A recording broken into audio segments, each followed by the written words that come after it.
Hello mga ka-viewers! Welcome back to my YouTube channel.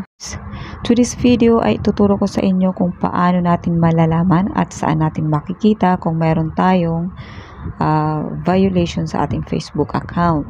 So napakadali lang nito guys, kaya panoorin nyo at minutes lang ang ating uguguling oras. Okay, so minutes lang.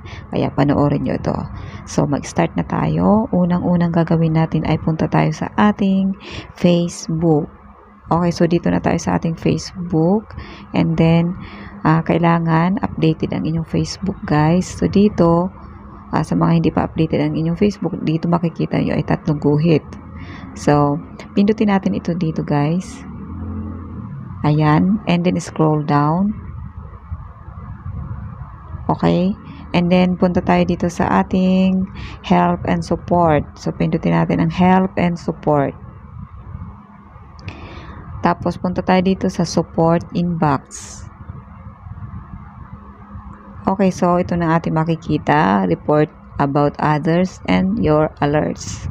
Okay, so pindutin natin ang your alerts. Okay, so makikita nyo, wala tayong violation. So, ayan, no violations. Okay, thank you for helping keep Facebook safe for everyone. Okay, back tayo and then pindutin natin ito. Ayan. So, wala kayong makikita dyan na report. So, no reports. Okay?